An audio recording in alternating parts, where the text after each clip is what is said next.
तो भाई आपको ग्राफ बनाना आता हो या ना आता हो, आपको ग्राफिकल मेथड से इक्वेशन सॉल्व करना आता हो या ना आता हो, इस वीडियो के एंड में आप कुछ ऐसा जरूर सीख करके जाओगे जिससे आप एग्जाम में अपना ये क्वेश्चन 100% सही भी करोगे और कम से कम इस क्वेश्चन को करते वक्त 2 मिनट अपने बचाओगे। तो क्या है ये चीज, मैं इसे जुगाड़ कहता हूं, आप लोग इसे ट्रिक कहते हैं, समझते हैं ये चीज ट्रिक या जुगाड़ जो भी है वो क्या है। तो किसी भी इक्वेशन को, सिस्टम ऑफ इक्वेशन को सॉल्व करने के लिए हमारे पास 2 मेथड्स है, राइट। 2 मेथड्स कौन कौन से हैं, एक है ग्राफिकल मेथड और एक है अलजेब्रिक मेथड, और दोनों ही हमारे सिलेबस के अंदर है, राइट। आज की क्लास में हम केवल ग्राफिकल मेथड पे फोकस करने वाले हैं। अलजेब्रिक मेथड में 3 होते हैं, सब्स्टिट्यूशन, एलिमिनेशन और क्रॉस मल्टीप्लिकेशन। ये वाला हमारा डिलीटेड है, तो हम केवल सब्स्टिट्यूशन और एलिमिनेशन सीखेंगे, वो होंगी सब्सिक्वेंट 2 वीडियोस के अंदर। आज की क्लास में हम केवल ग्राफिकल मेथड को समझने वाले हैं। तो देखो, आपको कोई क्वेश्चन मिलेगा एग्जाम में, बोर्ड के एग्जाम में क्या मिलेगा, solve this particular equation, system of equations bye graphical method, इस तरह से लिखा हुआ कुछ आएगा। लेट्स से मैंने कह दिया आपको solve the following system of equations bye graphical method, ऐसा कुछ आपको लिखा हुआ मिलेगा, ठीक है। और इक्वेशन में एक एग्जांपल ले रहा हूं, x plus 3y is equal to 6, और दूसरी इक्वेशन मैंने ले ली 2x minus 3y is equal to 12। तो ये हो गया मेरे पास सिस्टम ऑफ इक्वेशन, राइट। अब ये जो मैंने इक्वेशन दी है आपको इसे ग्राफिकल मेथड से सॉल्व करना है। अब आप लोग क्या करोगे, सीधा उठाओगे अपना पेन पेपर और इसके सॉल्यूशंस निकालना स्टार्ट कर दोगे। 3 सॉल्यूशन इसके निकालोगे, 3 इसके निकालोगे और अपना ध्यान ग्राफ बना के खत्म कर दोगे कहानी। ये करोगे ना। अब ये करने के बाद आपका आंसर हो सकता है सही हो सकता है गलत हो। अगर आपने कोई कैलकुलेशन मिस्टेक नहीं करी हो तो ऑब्वियसली सही आंसर आएगा, राइट। लेकिन अगर कुछ ऐसा हो कि आप इसको सॉल्व करने से पहले ही 2 सेकंड दें और ये पता करें कि इसका ग्राफ कैसा दिखने वाला है, तो आप ये चेक कर सकते हो कि आपने जो क्वेश्चन किया है वो सही है या गलत है। तो जरा देखेंगे ध्यान से कि हम कैसे चेक करेंगे। सबसे पहले कोई भी क्वेश्चन आपको ग्राफिकल मेथड से सॉल्व करने को मिले या सब्स्टिट्यूशन से मिले या एलिमिनेशन से मिले, सबसे पहले ये चेक करो कि उसका केस कौन सा है, वो सिस्टम कंसिस्टेंट है या इनकंसिस्टेंट है, उसके सॉल्यूशन है या नहीं है। पिछली वीडियो में सीखा था, अगर नहीं याद है तो मैं आई बटन में लिंक दे दूंगा, आप जाकर के देख लेना। तो ग्राफिकल मेथड सॉल्व करने से पहले मैं क्या चेक करूंगा, उसका a1 बाय a2, ज्यादा टाइम नहीं लगेगा, a1 बाय a2 देख लेंगे कितना है। इसका a1 कितना है, 1 है, राइट। इसका a2 कितना है, 2 है, सही है, 1/2 आ गया। फिर मैं क्या देखूंगा, b1 बाय b2, क्या देखूंगा, b1 बाय b2, ये सब मैं सिखा चुका पिछली बार। यहाँ पर b1 3 है और यहाँ पर b2 जो है वो -3 है। ये सॉल्व करके कितना जाएगा, -1। हम यहाँ पे ऑब्जर्व कर सकते हैं ये दोनों चीजें इक्वल नहीं है, यानी कि a1 by a2 is not equal to b1 by b2। अगर ये दोनों इक्वल नहीं है तो हमारा कौन सा केस बना, हमारा केस बना unique solution, right. Unique solution का केस बना। अगर यूनिक सॉल्यूशन का केस है तो हमारा जब हम ग्राफ बनाएंगे तो ग्राफ कुछ ऐसा होना चाहिए कि वो एक जगह पर कहीं आकर के इंटरसेक्ट करना चाहिए, राइट। आपको याद होगा मैंने पिछले बार बताया था, यूनिक सॉल्यूशन है यानी कि वो इंटरसेक्टिंग ग्राफ बनेगा, इंटरसेक्टिंग लाइंस आएंगी। अब इंटरसेक्टिंग में भी आपको ये चेक कर सकते हो कि वो ग्राफ ऊपर कौन सा वाला जाएगा और नीचे कौन सा वाला जाएगा। तो इसके लिए एक छोटा सा जुगाड़ है, याद रखना, आप लोग इसे ट्रिक कह दोगे जो भी है, ठीक है। तो अपना जुगाड़ क्या है वो याद रखेंगे। अगर मैंने आपको कोई भी इक्वेशन दी 3x plus 2y plus 5 is equal to 0, कोई भी दी, राइट, आपको कहां पे फोकस करना है, आपको यहां पे फोकस करना है।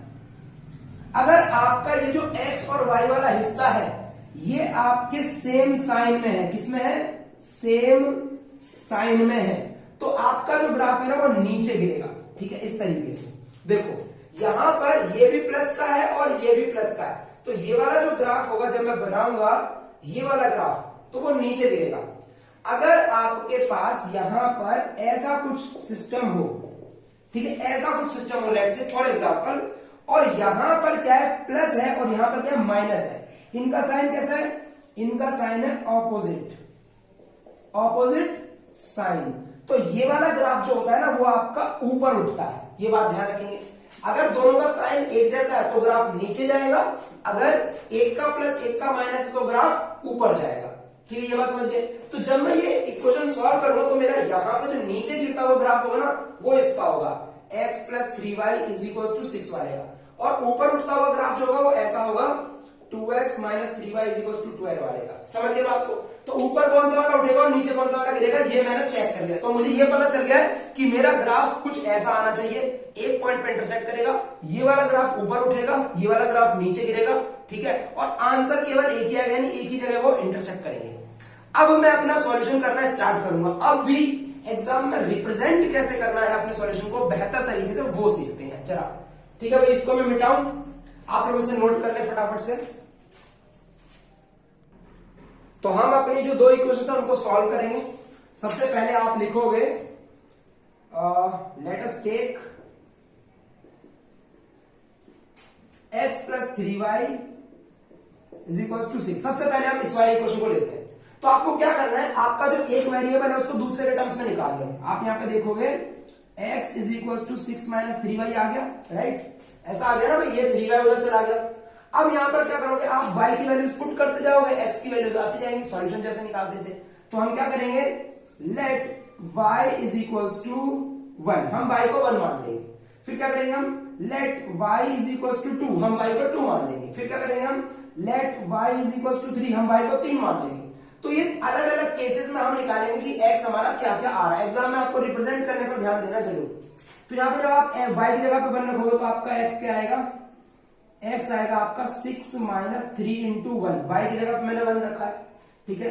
तो आपका x आ गया 6 माइनस 3, 3 बन जाए 3 होता है ना, तो 6 माइनस 3 कितना हो गया, 3 हो गया। तो जब आपने y को 1 रखा तो आपका x 3 आया। तो यहां बगल में आप अपना ये पॉइंट नोट कर दोगे, यहां पर लिख दोगे, ठीक है। आप जब पॉइंट के कोऑर्डिनेट्स बताते हो किसी के भी, तो पहले x बताया जाता है फिर y बताया जाता है। तो पहले ये लिखना है और फिर हमें ये लिखना है। अच्छा, कुछ बच्चे डाउट पूछेंगे कि क्या हम ऐसा कर सकते हैं, यहां पर y मानने के बजाय x को मान ले और y निकाल दे। हाँ, आप ऐसा भी कर सकते हो, कोई दिक्कत नहीं, ठीक है। तो आपने जब y को 2 डाला, ठीक है, y को 2 डाला यहां पे इस जगह पे, तो आपका x कितना आया, x आ गया 6 माइनस 3 इंटू 2, यही हुआ। तो आपका x कितना आ गया, 6 माइनस 3 इंटू 2 कितना होता है, 6 होता है। तो 6 माइनस 6 कितना हो गया, 0 हो गया। तो आपका सॉल्यूशन क्या बना, x आ गया 0 और y आ गया कितना, y आ गया 2। तो आपका पॉइंट आ गया 0,2। अच्छा, ग्राफ तो आपका 2 पॉइंट से भी बन जाता है, लेकिन आपको 3 पॉइंट निकालने, जिससे आपको पता चल जाए कि आपकी कैलकुलेशन मिस्टेक नहीं हो रही है, ठीक है। ताकि अगर एक भी पॉइंट गड़बड़ होगा तो आपका ग्राफ नहीं बनेगा सीधा, तो आप पता चल जाएगा आपको कि आपने मिस्टेक करी है। अब y को 3 डालो तो यहाँ पे x क्या आएगा, आपका x आ जाएगा 6 माइनस 3 इंटू 3, सही है। तो आपका आ गया x 6 माइनस 9, 3 से 9, तो 6 माइनस 9 करोगे तो x कितना आ जाएगा, माइनस का 3 आ जाएगा। तो आपका जो सॉल्यूशन है वो क्या बना, वो बना -3, 3। 3 पॉइंट्स आ गए। ये पॉइंट्स ऐसे तो आपने निकाल दिए, लेकिन इनको निकालने के बाद यहां पर अगले पैराग्राफ में आपको एक ऐसे सॉल्यूशन दिखाना होगा टेबुलर फॉर्म में। टेबुलर फॉर्म में दिखाने का फायदा ये होता है, एग्जामिनर को डायरेक्टली पता चलता है कि आपने कौन कौन से पॉइंट्स करे हैं। देखो, एग्जामिनर को जितना ज्यादा आप लोग दिक्कत दोगे उतना वो आपको दिक्कत देगा, ठीक है। तो आप उससे कम मेहनत करवाएं ये ढूंढने में कि आपने क्या निकाला है। तो आप ये सब निकालने के बाद ऐसे टेबल बता देना। टेबल में जिसको आपने माना है उसको तो यहाँ पर y का y रहने दूंगा मैं, ठीक है। और जो x है हमारा उसका मैं फॉर्मूला लिख दूंगा, क्योंकि x जो मैंने निकाला है वो इस तरीके से निकाला है, ठीक है भाई। ये मैंने रिप्रेजेंट कर दिया कि भाई मेरा x ये है, y ये है। तो जब मैंने y को 1 पुट किया, तो मेरा x 3 निकल के आया, ठीक है। जब मैंने y को क्या पुट किया, 2 पुट किया, तो मैं यहाँ पे y की जगह पे लिख दूंगा 2, तो मेरा x कितना आया, तो मेरा x 0 आया, ठीक है। यहाँ पे लिख दूंगा मैं 0। जब मैंने अपना y पुट किया कितना 3, तो मेरा x -3 आया, तो मेरा y अगर 3 है तो x -3। अब एग्जामिनर को डायरेक्टली पता चल जाएगा कि आपने क्या चीज करी है। अब इसी चीज को आपको अपने ग्राफ पे रिप्रेजेंट करना है और ग्राफ बनाना है। तो हम जरा देखते हैं चेक करके कि हमारा ग्राफ सही बन रहा है या नहीं बन रहा है। ओके, तो ये हो गया मेरा y एक्सिस और ये हो गया मेरा कौन सा एक्सिस, x एक्सिस। यहाँ पे मैं पॉइंट्स नोट कर लूंगा 1 2 3 4 5 6, ऐसे इधर -1 -2 -3 -4, यहाँ पे -1 -2 -3 -4, यहाँ पे 1 2 3 4, ठीक है, एंड सो ऑन। तो हमारा जब x 3 है तो x जब 3 है, ठीक है, ये वाला पॉइंट में प्लॉट कर रहा हूं, ये वाला, ठीक है। जब x मेरा 3 है तो y 1 है, तो x 3 है, ये रहा, y 1 ऊपर जाना है, कितना ऊपर जाना है, बस यहां तक जाना है। तो ये मेरा पॉइंट आ गया। इस पॉइंट पे ऐसे डॉट लगाना, उसको सर्कल करना और यहाँ पे ब्रैकेट में लिखना है 3,1। ये चीजें करोगे तो बहुत बढ़िया रहेगा आपकी सेहत के लिए। दूसरा पॉइंट क्या है, 0,2। जब मेरा x 0 है, यानी ओरिजिन पे रहना है मुझे, x की वैल्यू 0 है, यही रहना है, और y 2 है तो ऊपर जाना है, कितना ऊपर जाना है, यहां तक जाना है। ये हो गया मेरा कौन सा, 0,2। फिर क्या है, -3,3। तो x मेरा जाएगा -3, यहां से यहां आ गया, -3 आ गया x। y 3 है तो ऊपर जाओ, कितना ऊपर, यहां पर जाओ, है ना, ये 3 के बराबर। तो ये जो पॉइंट आ गया वो आ गया -3,3। अब ध्यान से देखो, ये तीनों के तीनों जो पॉइंट है वो एक स्ट्रेट लाइन में हमारे जुड़ते जा रहे हैं, जुड़ रहे हैं, है ना। तो ये वाली जो इक्वेशन मैंने रिप्रेजेंट की है, किसकी रिप्रेजेंट की है, x + 3y = 6। तो आपको जब अपना ग्राफ बनाओगे ना, तो ऐसे ग्राफ बनाना है।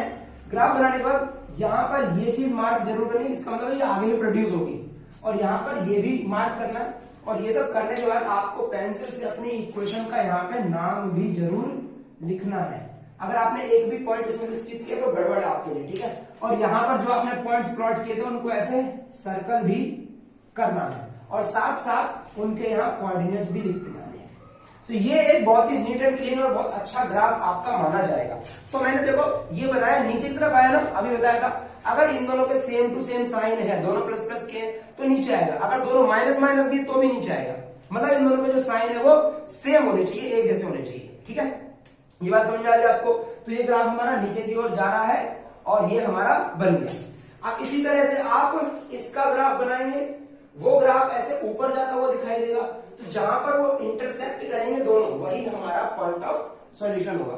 तो ये है पूरा प्रॉपर तरीका, एक आप ग्राफिकल मेथड से किसी भी इक्वेशन को कैसे सॉल्व करते हो, ठीक है। आई थिंक आपको ये समझ में आ गया होगा। मैंने कुछ 3 क्वेश्चंस नोट किए हुए हैं और जिन पर आप इसी लॉजिक को अप्लाई करके समझ सकते हो। तो वो तीनों एक एक करके मैं डिस्कस करता हूं, क्लियर डिस्कस किया है, पहले आप इसे नोट कर लो। तो चलो इन तीनों क्वेश्चन पे अपना जुगाड़ लगाते हैं। सबसे पहले वाला क्वेश्चन देखेंगे, हमें क्या चेक करना है कि भाई ये कौन सा केस है, कंसिस्टेंट है भी या नहीं है, पहले ये देखूंगा। फिर ये देखूंगा कि जो इसका ग्राफ बनेगा वो इंटरसेक्टिंग बनेगा या ओवरलैप करता हुआ बनेगा या पैरेलल बनेगा, उसके बाद हम ग्राफ बनाते हैं, ठीक है। तो सबसे पहले देखो, इसमें मैं क्या निकालूंगा, a1/a2, इस पहले वाले क्वेश्चन की बात कर रहा हूं। a1/a2, a1 कितना है 5 और a2 कितना है 3, ठीक है भाई। फिर क्या निकालूंगा, b1/b2, b1 कितना है देखो -8 है, और b2 कितना देखो -24/5, इस तरीके से है। अब आपको फ्रैक्शन डिवाइड करना आना चाहिए, तब आप इसको सॉल्व कर पाओगे। माइनस से माइनस कटा, ये कुछ ऐसे है कि 8 डिवाइडेड बाय 24/5, ऐसा ही लिखा है ना ये। तो जब उस डिवाइड को हम क्या करते थे, मल्टीप्लाई, तो ये उल्टा हो जाता था। तो आपका ये बन जाएगा 8 × 5/24। देखो 8 3 जा 24, तो आपका आंसर क्या आ गया, 5/3। दोनों सेम आ गए। जब हमारा a1/a2 और b1/b2 इक्वल आ जाते हैं तो हम c1/c2 भी निकालते हैं।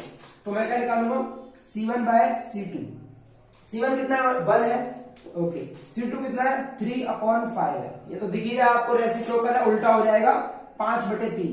तो आपको यहां से क्या ऑब्जर्व कर पा रहे हो आप, ध्यान से देखो, आपको पता चला कि a1/a2 जो है वो b1/b2 के इक्वल है और वो c1/c2 के भी इक्वल है। तो सिस्टम तो कंसिस्टेंट है। और ये कौन सा केस है, इनफाइनाइटली मेनी सॉल्यूशन। इस केस में जो हमारा ग्राफ बनेगा वो एक के ऊपर दूसरा, एक के ऊपर एक, कैसा ग्राफ बनता है, कोइंसिडेंट ग्राफ बनता है। अब इस वाले सॉल्यूशन में आप क्या करोगे, अगर आपको बोला जाता है ग्राफ बनाओ, तो आप किसी भी एक का ग्राफ बना देना, दूसरा वाला उसके ऊपर ही आना। तो दूसरे के पॉइंट निकालने पर मेहनत नहीं करनी, सिर्फ आपको एक ग्राफ बनाना और ये लिख दोगे नीचे कि द ग्राफ इज कोइंसिडेंट। ये लाइनें जो है वो एक के ऊपर एक है, इसलिए हम दूसरी वाली दिखा नहीं पाएंगे, ठीक है। बस आपको ऐसे लाइन बनानी है एक, और उस पे अपना दोनों का नाम लिखना और छोड़ देना। कोइंसिडेंट सॉल्यूशन है, इनफाइनाइटली मेनी सॉल्यूशन वाला केस है। आई थिंक आपको बात समझ में आ गई। इसका दूसरा वाला जो भाई है उसको ट्राई करते हैं। तो चलो भाई इसके दूसरे भाई को देखते हैं। ये हमारा क्वेश्चन नंबर 2।